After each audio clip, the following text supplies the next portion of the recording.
네, 이번 영상에는 저희 그 개인소득세 납부를 하는 계산 중에서 맨 위에 그로스 인컴부터 저희가 시작을 하잖아요. 그로스 인컴에서 디덕터블을 빼가는데 그 그로스 인컴에는 어떤 항목들이 포함되는지에 대해서 얘기를 하고 있습니다. 지금 지난 시간에는 인트레스트 소득, 이자 소득하고 배당 소득에 대해서 그로스 인컴에 어떻게 잡는지에 대해서 얘기를 했었는데요. 이번 시간에는 리펀드에 대해서 얘기를 해보겠습니다. 리펀드는 세금을 뭐 너무 많이 냈던 거에 대해서 내가 다시 도로 받는 거죠. 그게 이제 뭐 위도홀딩 원천 징수가 됐든 뭐가 됐든 뭐 추정 연함이 됐든 뭐 미리 내놓은 게 있는데 너무 많이 냈다. 그래서 연말에 세금을 다시 리펀드 받는 겁니다. 돈 낸 걸 너무 많이 냈으니까. 연말이 됐든 언제가 됐든. 일단은, 그래서, 일단 리펀드를 말씀드릴게요. 리펀드는, 만약에 이제 전년도에 이제 디덕터블이 되지 않았다면, 올해는 어떻게, 전년은 디덕터블이 안 돼서 세금을 더 냈죠. 그럼 올해는, 그거에 대해서 리펀드를 받은 거에 대해서는 내 소득인데 돈이 나한테 들어온 거니까 리펀드 다 받는 거니까. 근데 그거를 또 텍서블로 만약에 치면 이중과세가 되겠죠. 예. 그래서 어 이거가 이제 텍스 베너핏 룰이라고 합니다. 냈을 때 공제받지 못하고 세금을 냈으니까 돌려받는 것도 소득으로 받은 거는 소득으로 잡지 않겠다. 텍서블 그러니까 내 소득으로 잡지 않겠다. 세금 안 내겠다는 거예요. 만약 소득으로 잡으면 또 세금 내야 되니까 이중과세니까. 자, 일단은 그거는 어, 이제 저희가 이제 리펀드 받으면은 이제 페더럴 인컴 텍스 냈던 거에 대한 리펀을 받을 것이고, 그다음에 스테이트 인컴 텍스 냈던 거에 대한 리펀드를 받겠죠. 예. 자, 그러면 이제 두 개가 좀 달라요. 예. 어떻게 다르냐면, 보시죠. 페더럴 인컴 텍스.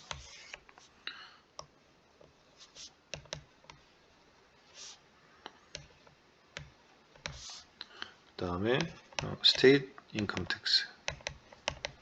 이 두 개에 대해서 세금을 냈단 말이에요. 세금을 냈고 그 다음에 리펀드를 받았어요. 이게 시간 순서는 이렇게 보시면 돼요. 리펀드를 받았어요. 그 다음에 리펀드를 받을 때, 그 리펀드 받은 거에 이자가 붙어서 나올 수 있겠죠? 리펀드. 자, 그래서 텍스를 냈는데 페더럴 인컴 텍스를 냈어요. 근데 냈을 때 공제를 못 받았어. 공제를 해달라고 할 수 있을 거 아니에요. 내가 세금 냈으니까 내가 저기 원천징수로 이제 월급을 받으면 미국은 2주마다 월급이 나온단 말이에요. 한국은 연으로 아니, 월마다 돈을 주지만 미국은 2주마다 돈이 나와요. 급여가 나와요. 근데 2주마다 낼 때마다 페더럴 인컴 텍스를 내가 계속 냈어. 지금까지 계속 내왔어. 원천 징수를 했으니까. 스테이트 인컴 텍스도 마찬가지예요. 이 저희 급여 복 명세서를 딱 받으면 2주마다 나오는 급여 명세서를 받으면 거기에 페더럴 인컴 텍스하고 스테이트 인컴 텍스가 항상 일정 퍼센트 딱딱딱 제해가지고 이미 나는 못 받는 거지. 미리 그게 이제 내놨으니까. 네? 정부에다가 그죠? 다 아시죠?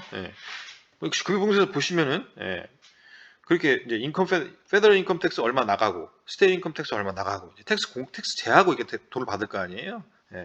그래서 그때 내가 돈을 냈으니 매주 2주마다 내가 돈을 냈으니 그 낸 거에 대해서는 비용으로 공제를 해달라. 근데 페더럴 인컴 텍스는 공제가 된다 안 된다? 안 돼요. 연방 세금은 디덕터블 비용으로 인정을 안 합니다. 그래서 not 디덕터블 됐단 말이에요. 그래서 그런데 이제 제가 그걸 리펀을 받았어요. 페더럴 인컴 텍스를 텍스 낸 거를 뭐 연말정산 해봤더니 돈을 받았어. 그러면 이제 내 수익인 거잖아요. 내가 받았으니까. 다시 리펀드를 받았으니까. 근데 그 수익 잡은 거를 수익으로 내가 온 거를 또 그로스 인컴에다 잡아가지고 또 세금을 매기는 텍서블 인컴으로 할 것이냐? 안 한다라는 거죠. 왜? 이중과세니까. 그래서 리펀드 받은 거는 나 텍서블이다. 헷갈리지 마세요. 여기는 지금 비용 얘기하는 거고요. 여기는 소득 얘기하는 겁니다. 소득. 리펀드 받았으면 소득이잖아요. 그죠? 텍스 내는 건 비용이잖아요. 그죠? 그러니까 그거 얘기하는 거예요. 비용에 대한 나텍서블, 소득에 대한 나텍서블. 리펀드 받으면 비용에 대한 나디덕터블, 소득에 대한 나텍서블. 자, 그렇고 이제 스테이트 인컴 텍스는 어떠냐? 이제 스테이트 인컴 텍스는 이렇게 이제 일단 디덕터블이 될 수 있고 디덕터블이 안 될 수도 있죠. 예. 마찬가지. 그러면 리펀드도 텍서블이 될 수가 있고 텍서블이 안 될 수도 있어요. 그럼 디덕터블이 되는 경우는 언제고 안 되는 경우는 언제냐? 이 스테이트 인컴 텍스는 스케줄 A, 저희 그 1040 양식을 보시면 개인소득세를 보고를 하는 그 양식이 있어요. IRS에서 다운받으면 됩니다. 아니면 그냥 구글에 치면 되고요. 1040 폼이라고 하면 나옵니다. 거의 1040 폼을 보면 이제 제가 이걸 사실 보여드리고 싶은데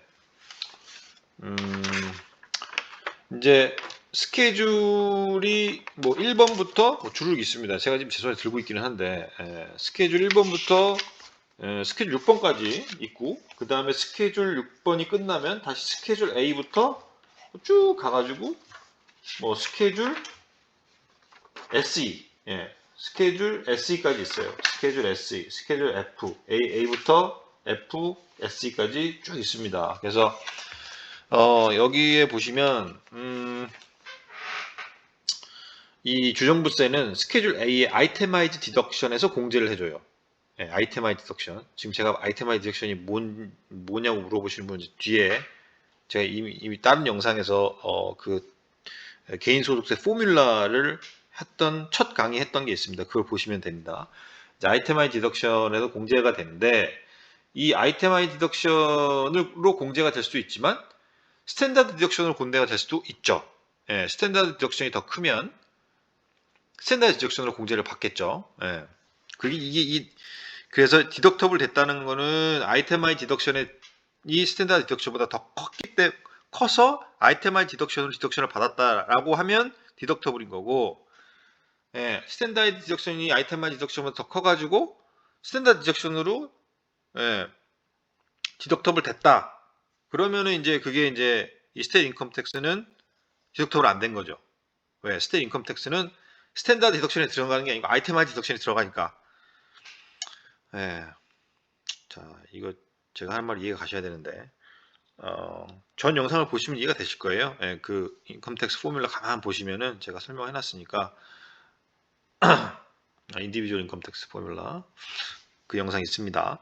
자, 그리고 계속 할게요. 그 다음에 그런 거죠. 그래서 디덕터블을 받았으면 디덕터블을 했으면 공제가 했으면 그 다음에 그거에 대한 리펀드를 받았어. 너무 많이 냈어. 그러면은 그때는 텍서블이라는 거예요. 디덕터블 했으면 이제 이건 세금을 적게 낸 거잖아요. 결과적으로 디덕터블 했기 때문에. 그러니까 요번에 리펀드 받은 거는 리펀드 받아서 내 소득으로 잡힐 때는 그거는 텍서블이다. 텍스를 부과하겠다라는 거죠. 근데 디덕터블이 아니었어. 스탠다드 디덕션이 더 높아가지고 스탠다드 디덕션으로 공제를 받으면서 이 스테이트 인컴 텍스가 아이템마이 디덕션으로 들어갔기 때문에 공제를 결국 못 받았어. 그랬으면 공제를 못 받았으면 돈을 낸 거잖아요. 더 그죠? 결국은 안 낼 돈을 세금을 낸 거니까 리펀드를 그거에 대해서 받았다면 내가 예, 돈을 다시 돌려받았다면 택서블 아니라는 거예요. 나 택서블이라는 거예요. 예. 자, 그래서 요렇게 요거는 요렇게 간다. 예. 자, 그래서 이제 또 하나는 이제 이게 밑에 interest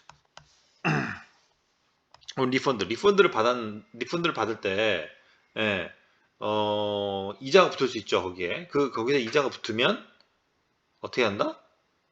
이자 모두 택서블입니다. 이거는 뭐 공제를 뭐 받았건 안 받았건 그런 거는 난 모르겠고 그냥 무조건 세금 내. 이거는 이런 시스템 이런 거죠. 예.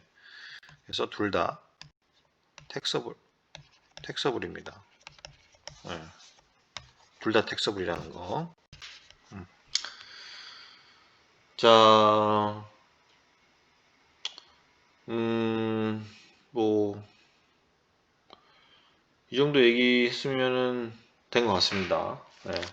자, 그리고 리펀드는 세금에 대한 돈 많이 내가지고 내가 다시 받은 거에 대해서는 어떻게 처리하는지 그거에 대해서 얘기를 했고 이자를 그 환불 받은 금액의 이자까지 받은 경우는 어떻게 하는지 둘 다 택서블이라고 말씀드렸습니다.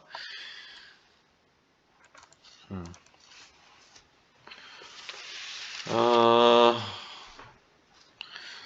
지금 뭐 위자료를 지금 해야 될지 말아야 될지 모르겠는데 시간이 11분 뭐 해보죠. 예.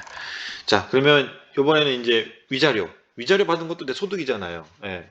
세금 낼 때 택서블 인컴이란 말이에요. 그러면은 위자료 받은 것도 소득인데 위자료 받은 거는 조금 다른 게 차일드 서포트가 들어가 있잖아요. 예. 위자료만 받는 게 아니고 차일드 서포트도 받죠. 예. 그러니까 양육비 위자료하고 양육비는 달라요. 그죠? 위자료 양육비는 다릅니다. 위자료는 그냥 말 그대로 위로하는 자금인 거고 양육비는 너 나랑 결혼하고 애를 퍼질러 놨는데 너 얘 책임 안 지고 그냥 가? 안 돼. 애 키우는 돈까지 내놔. 이런 거죠. 예. 이혼에 대한 위로뿐만 아니라 네가 쌓아놓은 아이까지 제 말이 좀 이상한가요? 네가 해놓은 아이까지 책임져. 예. 근데 이 차일드 서포트는 그거 좀 이따 얘기하고 일단 위자료부터 얘기할게요. 위자료는 제가 아까 말한 스케줄 1번 스케줄 1번 Additional Income and Adjustment to Income이라는 그 양식에 거기에 들어갑니다. 11번에 집어넣기로 돼 있어요. 11번에 Alimony Received라는 항목이 있거든요. 예, 거기에다 집어넣는 겁니다. 그래서 이거는 뭐 그러면 위자료는 어떨 때 성립을 하느냐에 대해서 좀 기준을 정확하게 마련을 할 필요가 얘기를 해야 되겠죠. 위자료. 이제 알리몬이라고 하는데, 알리몬이. 예. 기준은 뭐냐? 첫째, 그 이혼한 배우자의 한테 현금으로 줘야 돼요. 현금으로. 예, 현금. 뭐, 프라퍼리를 줬다. 뭐, 조그만 집을 줬다. 그거 안 됩니다. 예. 그거는 위자료가 아니고, 그거는 뭐, 이혼할 때 뭐 프로퍼리 세틀먼트로는 가능해요. 합의조로는 줄 수 있어요. 예. 그렇기 때문에 위자료는 별개입니다. 그래서 럼섬으로 한 방에 주는 거는, 그러니까, 프로퍼티는 안 되고, 럼섬으로 한 방에 주는 것도 안 돼요. 럼섬으로 한 방에 너 위자료 내가 한 방에 줄게. 안 됩니다. 그거는 이제 세틀먼트 할 때는 한 방으로 주는 거, 뭐 합의금 할 때는 한 방으로 줄 수 있어요. 하지만은 어, 이게 나눠서 줘야 됩니다. 나눠서 줘야지 그게 매년 이게 일정 금액이 들어와야 됩니다. 그게 위자료 어, 성립 요건입니다. 그래서 현금으로 주되 인스탈먼트 해야 된다. 자, 그리고 두 번째는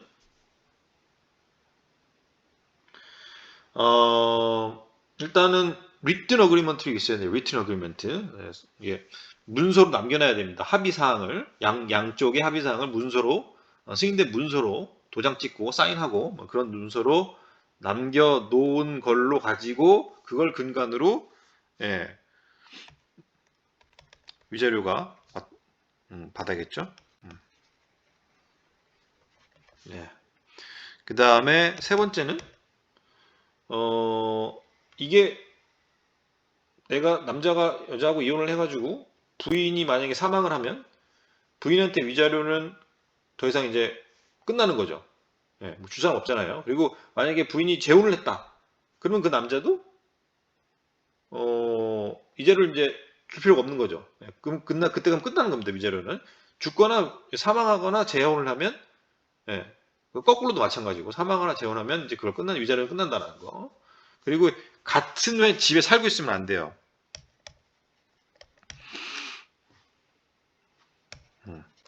그리고 네 번째 조건은 동거를 하면 안 됩니다. 이혼을 했는데 같이 살아? 그거 말이 안 된다는 거예요. 예, 그럼 위자료 성립이 안 된다는 거예요. 예, 동거 안 됩니다. 자, 그래서 위자료 성립하는 기준에 대해서 알아봤고요. 일단은 차일드 서포트가 남았는데, 자, 양육비. 제가 아까 말씀드렸지만 이 차일드 서포트는 무조건 줘야 되는 거예요. 예, 그 말이 무슨 소리냐면 위자료에 포함이 돼 있다면 포함이 돼 있는데 이게 만약에 어느 순간 가다가 위자료가 이게 줄어들어. 그래서 뭐 1, 2, 3 이제 저희 리튼 어글리먼트에 4년, 5년 이렇게 있는데 뭐 여기는 뭐 1억 여기는 너 맞나요? 뭐 그냥 1억 이렇게 치죠. 예.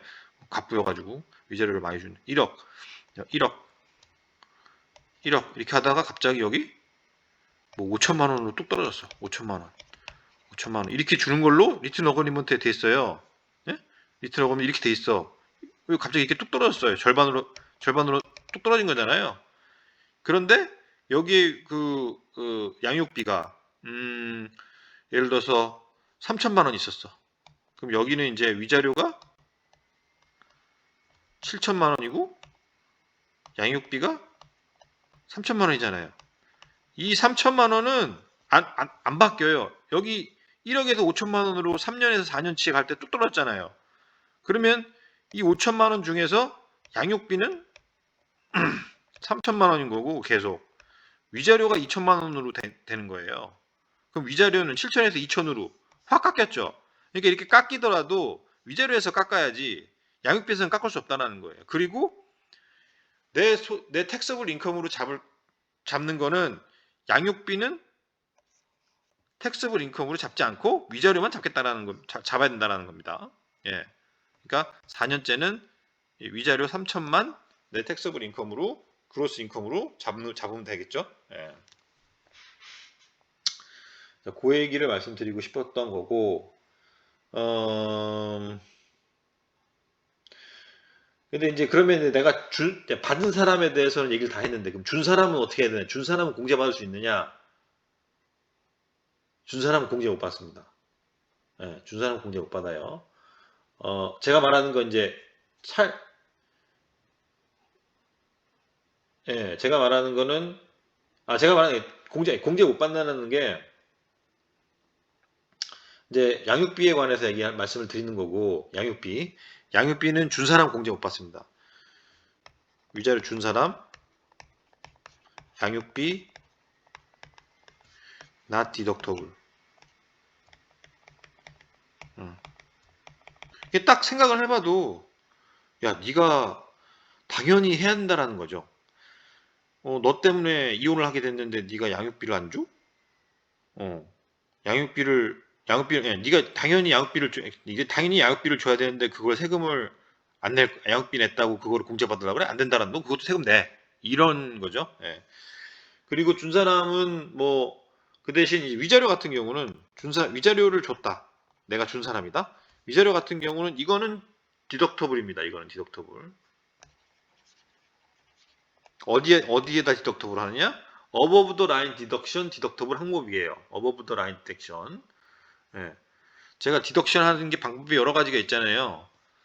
개인 소득세 같은 경우는 어버브 더 라인 디덕션, 아이템화이즈 디덕션, 스탠다드 디덕션, 디덕션이 여러 가지 디덕션이 있잖아요.